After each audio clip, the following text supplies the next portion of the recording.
هنعمل النهاردة مع بعض كيكة السينابون من أحلى وألذ الكيكات اللي هتحبوها. بجد هتنسيكوا طعم السينابون رول. الناس اللي بتحب القرفة هتحب وصفة الكيك دي قوي. هقولكوا كمان ازاي تطلع معاكوا ناجحة من أول مرة، وازاي الحشوة تبقى في نص الكيك بالشكل ده. وهنحضر كمان صوص السينابون الاقتصادي من غير جبنة كريمي، وهيطلع طعمها أكتر من رائع. الكيكات دي من أحلى الكيكات اللي انتوا هتعملوها في حياتكم، بجد طعمها خرافة. قبل ما نبدأ في وصفتنا حابة أفكركم، انا اسمي جميلة خليل. ما تنسوش تشتركوا في القناة وتفعلوا الجرس، ولو عجبكم فيديو النهاردة ما تنسوش اللايك والشير. عندي وهي حشوة السينامون، او اللي هي السكر والقرفة. هحتاج نص كوباية من السكر، عليها معلقة كبيرة من القرفة، معلقة كبيرة من الكاكاو الخام الغير محلى، ومعلقتين كبار من الدقيق. فايدة الدقيق هنا هو اللي هيخلي خليط السكر والقرفة يكون في نص الكيك وما يسقطش مننا او يختلط مع الكيك. نقلب بقى كل المكونات دي مع بعض كويس، ونتأكد ان هي كلها اختلطت مع بعض ومفيهاش اي كتل من الدقيق او كاكاو. نحضر بقى الكيك مع بعض. نحتاج 3 بيضات بحرارة الغرفة، وعليها معلقة صغيرة من الفانيليا السايلة أو البودر، وكوباية من السكر الأبيض الناعم. هنخلط بس السكر مع البيض الأول كده لمدة مش أقل من 3 ل5 دقايق، لحد لما السكر يبدأ يدوب معانا تماما، وكمان خليط البيض يبدأ يفتح ويبقى لونه كريمي بالشكل ده. هنضيف بقى باقي المكونات. عندنا هنحتاج نص كوباية من الزيت النباتي، وكمان كوباية من الحليب، وعليها معلقة كبيرة من الخل. هخلط كل الخليط السائل مع بعض، ومجرد بس ان هي تمتزج مع بعض. مكونات الجافة عندي كوبايتين ونص من دقيق متعدد الاستخدام او دقيق خاص بالكيك، وهضيف عليها معلقة كبيرة من البيكنج باودر او محسن الكيك زي ما انتوا حابين او متوفر عندكم، ورشة بسيطة جدا من الملح.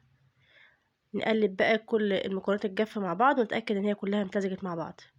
هنبدأ بقى نحط الخليط الجاف ده على خليط الحليب والبيض اللي احنا جهزناه مع بعض، ونبدأ نقلب كده بالراحة من تحت لفوق لحد لما المكونات كلها تمتزج مع بعض، وما نبالغش في الخفق، مجرد بس ان دي يختفي معانا.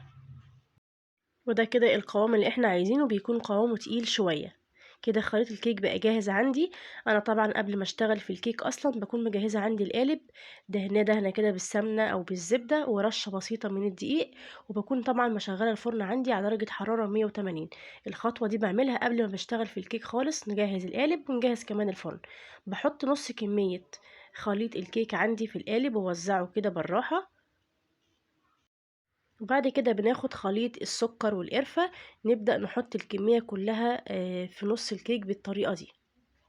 وبعد كده ناخد باقي كمية خليط الكيك ونبدأ نوزعه في كل حتة كده عشان يطلع معانا بالتساوي. ولازم نغطي خليط السكر والقرفة عشان ما يتحرقش مننا ويطلع على وش الكيك بتاعنا. ناخد كده بالسباتيلا ونبدأ نوزعها كده بالراحة على قد ما نقدر لحد لما نغطي الوش بتاعها. وكده الكيكه بقت جاهزه عندي. هديها كده خبط عشان اخرج اي فقاعات هوا فيها. بدخلها الفرن، طبعا بيكون متسخن قبلها ب10 دقايق على درجه حراره 180. الرف اللي في النص هتقعد معانا من 30 ل35 دقيقه، وبنختبرها طبعا من النص. تعالوا نحضر بقى صوص السينابون الاقتصادي. عندي قطعتين من جبنه المثلثات او ممكن جبنه كيري، وهضيف عليها من معلقتين ل3 معالق كبار من السكر البودره، وعليها كمان معلقتين من الكريم شانتيه الخام. هنبدأ كده الأول نقلب الجبنة مع الكريم شانتيه والسكر، ويفضل الجبنة تكون بدرجة حرارة المطبخ عشان تتقلب معانا بسهولة. بعد كده ابدا اضيف لها شويه حليب وشويه فانيليا. تقريبا الحليب اللي هنحتاجه حوالي ربع كوبايه او على حسب قوام الصوص اللي انتوا عاوزينه. نقلب كده لحد لما القوام يمتزج معانا بالشكل ده. لو حسيتوها تقيله شويه زي ما هي واضحه معانا في الفيديو، بزود لها شويه حليب كمان لحد لما نوصل للقوام اللي احنا عاوزينه. ونقلب طبعا تقليب كده مستمر لحد طبعا لما قوامها يظبط معانا. وطبعا فيها كريم شانتيه فكثافتها هتبقى اتقل من كده شويه، واحنا بنخففها طبعا بالحليب زي ما احنا عاوزين. ده كده صوص السينابون اقتصادي، طعمه تحفة جدا من غير جبنة كريمي، ومكوناتها كلها بسيطة في البيت واقتصادية. وده الكيك بتاعنا بعد ما استوى. هنطلعها نسيبها تبرد تماما، وبعد كده بنقلبها. واهم حاجة ما ينفعش نحط عليها اي صوصات خالص غير لما تبقى باردة خالص، على الاقل تقعد لها ساعة او ساعتين. نبدأ بقى نحط صوص السينابون بتاعنا. حطيته كده في ازاز عشان اعرف اوزعه بسهولة، وشوية صوص كراميل على صوص شوكولاتة. اي بقى صوصات انتوا بتحبوها بتحطوها على الكيك.